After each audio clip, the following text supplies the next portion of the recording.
Olá! Bom, dando continuidade aos estudos da disciplina de Programação para Engenharia, nós iremos trabalhar hoje sobre os operadores relacionais e a estrutura condicional. Os slides dessa videoaula estão disponíveis no box Materiais Didáticos, na pasta Slides, com esse nome aqui. Deixa eu pegar o curso, uma caneta, para passar com vocês aqui os slides, ok? Então, a gente vai falar, como eu disse, sobre as expressões relacionais e a estrutura condicional. Então, nesta aula, nesta videoaula, nós vamos aprender a criar programas em que nós iremos realizar a tomada de decisão durante a execução, mostrar as saídas diferentes de acordo com as entradas ou com os valores calculados dentro dos nossos programas. Até agora a gente não fez isso, porque nós estávamos até agora trabalhando a estrutura sequencial. Vou relembrar um pouquinho ela aqui. Então, assim, por que a gente vai estudar essas expressões lógicas? Porque o computador, ele não tem a nossa capacidade de avaliar uma situação e decidir se ela está certa ou está errada e tomar uma decisão a partir disso, Então, a gente precisa dizer para o computador quais condições definem se uma situação é certa ou errada, se ela é verdadeira ou é falsa. Para isso, a gente vai utilizar as expressões lógicas.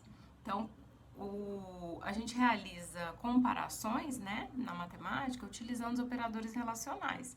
Aqui também a gente vai utilizar esses operadores relacionais para realizar comparações. Então, a gente utiliza os operadores relacionais para realizar comparações entre dois valores do mesmo tipo, Então, eu quero fazer a comparação de uma média, se uma média é maior que 6, se um salário é maior que 1.000, se uma idade é menor que 18, por exemplo. Então, esse maior, menor, igual, são os operadores relacionais. Os valores que a gente vai comparar podem ser constantes, Quando eu falo se média é maior que 6, 6 é um valor constante e média é uma variável, Esses valores que a gente vai comparar, então, pode ser constante, pode ser variável ou podem ser resultados de expressões aritméticas também, ok? Então, o resultado de uma expressão relacional é um valor verdadeiro ou falso.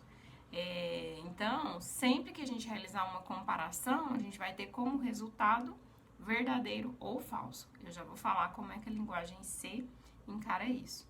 Aqui nessa tabela que a gente está vendo, eu tenho todos os operadores relacionais que a gente vai utilizar para escrever na linguagem C. Então, perceba que aqui o operador de igualdade são dois iguais. Muito importante essa questão, porque é diferente do que a gente faz na matemática, Por que são dois iguais? Porque um igual aqui na programação, ele já é utilizado para a gente realizar a atribuição, Então, quando a gente fala que uma variável recebe um valor ou recebe um cálculo, nós utilizamos um igual. Para comparar, a gente vai utilizar dois iguais. Então, aqui eu tenho um exemplo. 3 é igual a 3, o resultado da análise dessa expressão é verdadeiro. Eu poderia ter aqui a comparação utilizando duas variáveis, x é igual a y, o resultado disso pode ser verdadeiro ou falso. Aí nós temos o operador maior que ou igual a, lembrando que o maior que ou igual, a gente vai escrever de forma linear, Então, é o símbolo de maior seguido do símbolo de igual. Menor ou igual, a mesma coisa, A expressão é linear.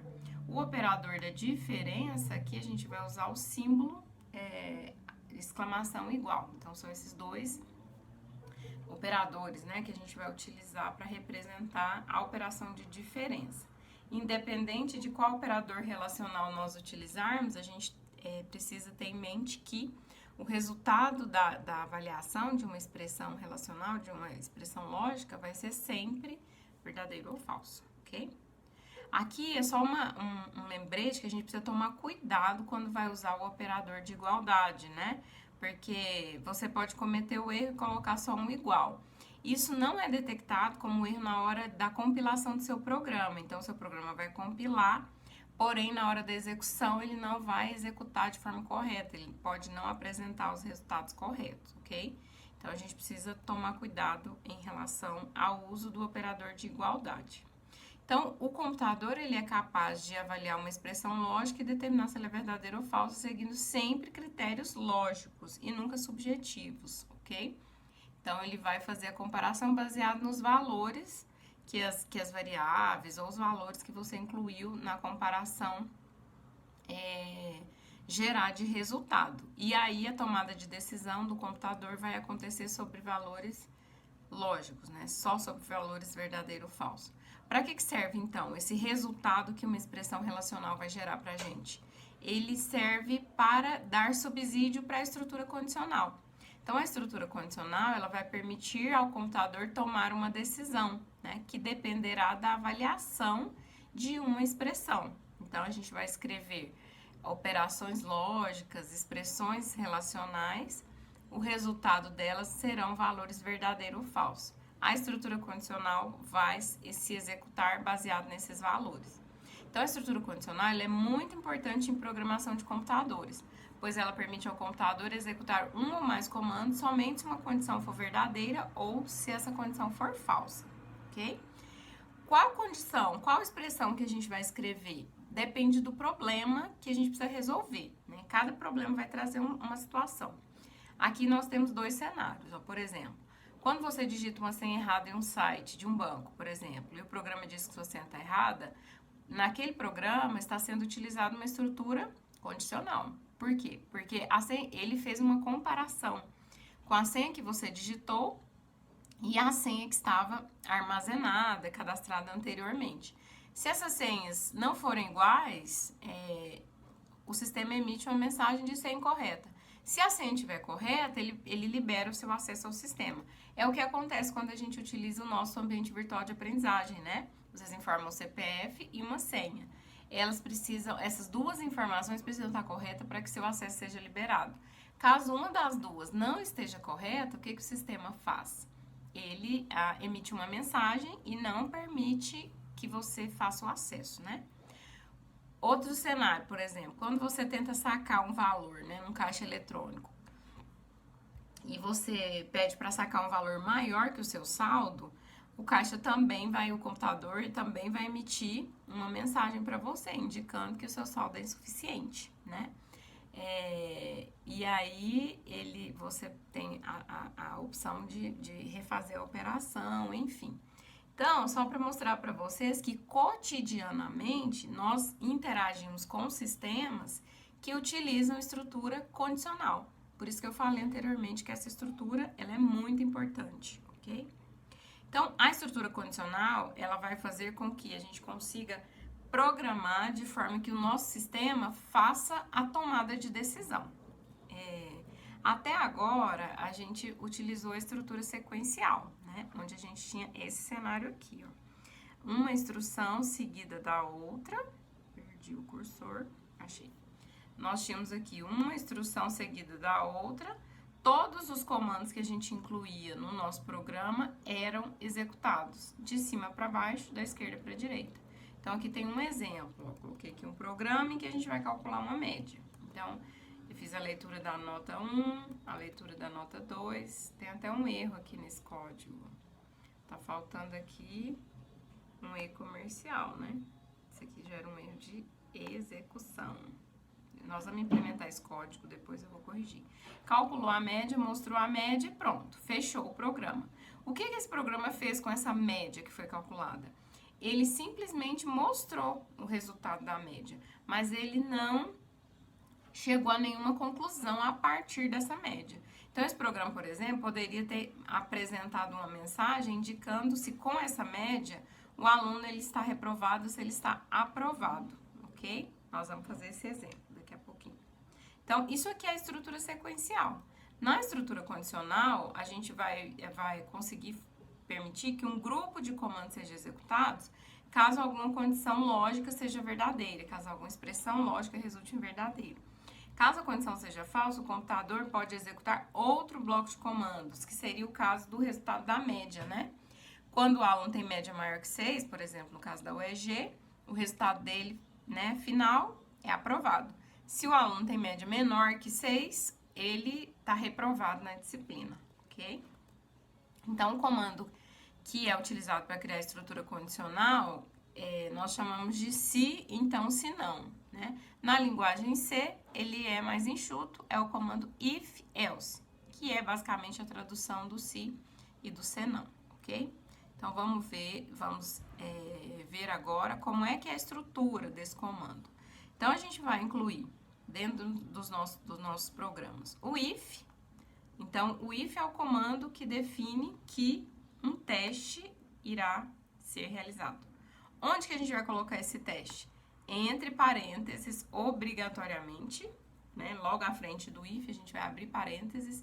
E a expressão lógica que a gente quiser avaliar, nós vamos colocar aqui entre os parênteses. Então, por exemplo, se eu quiser testar se a idade é maior que 18, eu vou escrever idade maior que 18 aqui, entre os parênteses. E essa chave? Essa chave vai ser obrigatória para definir o início do bloco que nós vamos chamar de bloco da verdade, que é o primeiro bloco que vem depois do if. Então, o if vai analisar uma expressão. Caso essa expressão seja verdadeira, ó, os comandos que eu colocar entre esse abre-chave e esse fecha-chave serão executados quando essa expressão resultar em verdadeiro. O caso contrário é o bloco do else. Então, quando essa expressão testada não for verdadeira, o bloco de comandos do else vai ser executado. Então, aqui é o bloco da falsidade. Quando o teste lógico que a gente realizar gerar um valor que é falso como resultado, então, tudo que está aqui no bloco do if vai ser ignorado e ele vai executar só os comandos que estiverem dentro do bloco do else, ok? Então, a gente vai ter, inicialmente, nós vamos tratar problemas que têm duas saídas possíveis, né? Bom, algumas observações. Não existe ponto e vírgula aqui, ó, na frente da condição, né, da linha do if, a gente não coloca ponto e vírgula. Se a gente esquecer de colocar um ponto e vírgula aqui, isso vai gerar um erro na execução. Geralmente, esse erro vai aparecer aqui na linha do else. Por quê? O else é um comando que ele não pode existir no código sozinho. Ele só existe se houver um if relacionado a esse else, ok? A estrutura do else, né, não pode aparecer no comando if, então eu não posso colocar um else aqui no comando if. E é isso. Aí, eu coloquei aqui um exemplo pra gente acompanhar. Aqui neste exemplo, eu tenho duas variáveis, número 1 e número 2. Eu fiz uma entrada de dados constante nessa variável, só pra gente acelerar esse exemplo. Então, número 1 recebe 2 e número 2 recebe 4.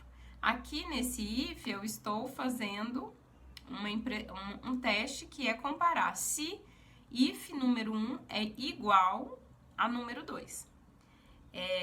E aí, se isso é verdade, eu tô imprimindo que a expressão é verdadeira. Se não, else, printf, expressão falsa. Isso aqui só para a gente entender que, no caso dessa execução, ó, número 1 vale 2 e número 2 vale 4. Então, essa expressão aqui vai resultar em falso. If falso não entra no bloco da verdade, né? Então, esse bloco, nesse caso, vai ser ignorado e esse bloco vai ser executado. E aí, ele vai imprimir expressão falsa, ok? Bom, mas quando a gente vai fazer um programa, a gente não vai colocar um programa para imprimir verdadeiro ou falso. Nós vamos contextualizar as mensagens, né? Então, vai depender do problema que você vai resolver, a mensagem, o cálculo que você vai fazer dentro do bloco ou da verdade, né, do if, ou da falsidade, que é o bloco do else. Aí tem um exemplo, por exemplo, se você está analisando se você vai liberar ou não o saque, você vai colocar a mensagem de saque autorizado, ou saldo insuficiente, ou item sem estoque, o aluno aprovado, aluno reprovado. Então, depende do problema que você está resolvendo para descobrir qual mensagem você vai apresentar. Aqui eu tenho um exemplo mais contextualizado. Eu tenho aqui um programa que faz a leitura de um valor a sacar, né, por uma pessoa. Eu defini aqui fixo que o saldo da conta é 199. Então, depois de ler o valor do saque, o teste está sendo realizado. Ó. If valor saque for maior que saldo, então o saldo do cartão é insuficiente, porque a pessoa está tentando sacar um valor que é maior do que o valor que existe na conta. E aí ele está imprimindo o saldo do cartão. else, ou seja, quando essa comparação aqui não é verdadeira, é porque o saldo é maior que o valor do saque. Então, a mensagem que eu vou imprimir é saldo suficiente, saque autorizado. E aí fecha o bloco do else. Tá vendo que as chaves, ó, elas vão ficar alinhadas de forma a delimitar o que tá aqui dentro. Por isso que os comandos que estiverem dentro do bloco do if vão ter esse espaçamento aqui, ó, de 2 espacinhos para ele ficar indentado. A mesma coisa vai acontecer para o else, ó. As chaves ficam alinhadas e vai existir 2 espaços aqui, porque eu preciso que esses comandos fiquem indentados. Tá vendo que o restante do código, ó, ele segue o mesmo alinhamento. O if e o else estão alinhados. Quando a gente abre um novo bloco, que é o que está acontecendo aqui, no bloco da verdade e no bloco da falsidade, é que a gente faz essa questão da indentação, que é a mesma lógica que a gente usou aqui, ó. Aqui também nós temos esses 2 espaços, né? Toda vez que a gente criar um novo bloco, a gente vai colocar ele mais à direita dentro do código, né? Utilizando sempre essa questão de 2 espaços, tá? Então, é importante essa questão que eu falei aqui, ó, da delimitação dos comandos, né? De utilizar esse espaço aí de 2 caracteres. Mas é uma coisa que se vocês... eu vou mostrar um exemplo aqui no comando dev, no dev C++, e a gente vai perceber que o dev, ele já faz a indentação correta. O que a gente precisa é não alterar a indentação já padrão, né? A linguagem C representa esses valores que são verdadeiro e falso como 1 para verdadeiro e 0 para falso, ok? Então, se a gente... como a linguagem C não implementa o tipo lógico, que seria um boolean, a gente vai utilizar 0 para falso e qualquer coisa diferente de 0 a linguagem entende como verdadeiro, ok? Então, o resultado de uma expressão lógica em C vai ser sempre 0 ou 1. Eu vou mostrar um exemplo aqui para vocês, para a gente ver isso. O comando if considera como verdadeiro qualquer valor diferente de 0, certo? Por isso que é importante ter aquela atenção na hora de comparar e não colocar um igual ao invés de 2 iguais, senão isso vai gerar um problema, porque você vai fazer uma atribuição ao invés de uma comparação. Se essa atribuição resultar um valor diferente de 0, o resultado final vai ser verdadeiro, porque qualquer coisa que não é 0 é verdadeiro para a linguagem C, ok? Antes de você utilizar o comando if else, a gente deve sempre se preocupar em construir a expressão lógica, né? Porque não é só usar o comando. Assim como vocês viram nos exercícios anteriores, o cálculo ele precisa estar correto, né? A gente precisa saber escrever a expressão correta. Vai acontecer a mesma coisa aqui na hora de analisar uma expressão relacional, certo? Uma questão que é muito importante como a gente trabalha direto na programação, é importante que vocês parem um pouquinho, pensa como é que você vai resolver o problema antes de começar a escrever o programa. Porque às vezes vocês vão lá e escrevem o programa todo, mas o seu cálculo está errado. Por que ele está errado? Porque você não parou e gastou um tempo ali analisando de que forma você deveria resolver aquele problema, ok? Então, a gente precisa fazer isso aqui. Bom, eu vou mostrar aqui para vocês, então, a construção de um programa utilizando essa estrutura condicional que a gente acabou de estudar. Então, vou incluir aqui as bibliotecas.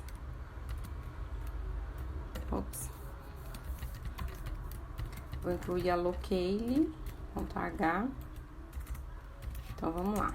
Incluir o int.main, delimitar o bloco. Tá vendo que toda vez que a gente delimita um bloco, olha, quando eu abro a chave, o deve ser fecha essa chave.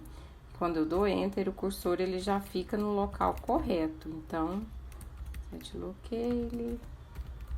Então, a gente não precisa modificar isso, essa estrutura padrão, porque ela já vem com as indentações corretas que nós precisamos. Então, nós vamos criar aqui um programa que vai fazer a leitura de 2 notas. Então, nota 2 vai calcular a média. Além do cálculo da média, nós vamos tomar a decisão de que se esse aluno está aprovado ou reprovado, ok? Então, vou incluir aqui uma mensagem.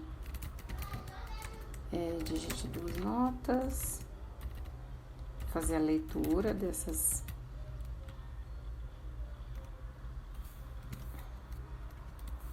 Como são dois valores, duas variáveis reais, então 2 porcentagens, o e-comercial antes de todas as variáveis que vão ser lidas, ok?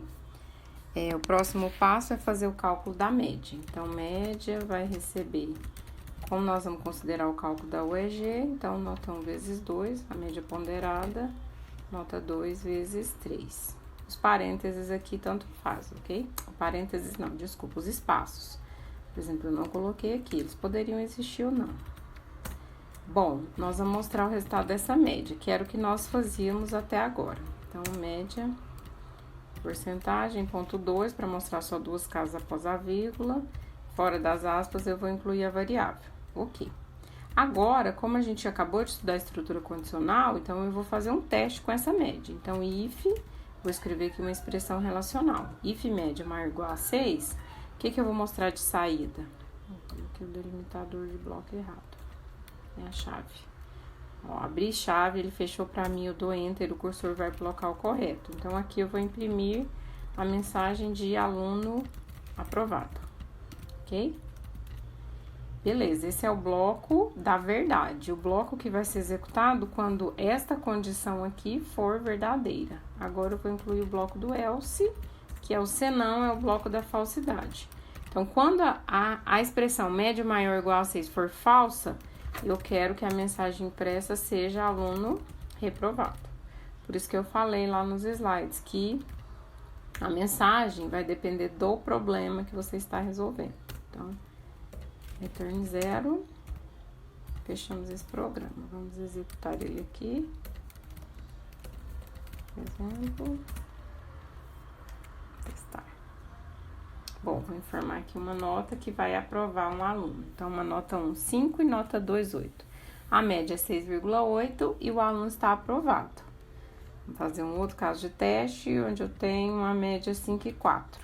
Então, a média foi uma nota 5,4, né? A média foi 4,4 e o aluno foi reprovado. Percebam que só um dos dois blocos é executado, né? 4,4 é menor, é maior que 6? Falso. Então, ele executou essa mensagem, escreveu na tela aluno reprovado, ok? Bom, então, como a gente pôde perceber, a estrutura condicional é a estrutura que vai permitir com que a gente escreva programas que realizam a tomada de decisão, ok? Vocês vão acessar o ambiente virtual na pasta lista de exercícios, verificar a lista 5, que é a lista que está disponível na data de hoje, e são 14 exercícios para a gente treinar essa estrutura, ok? Para a gente dar, posterior a esse aprendizado, dar continuidade nos estudos. Então, até mais!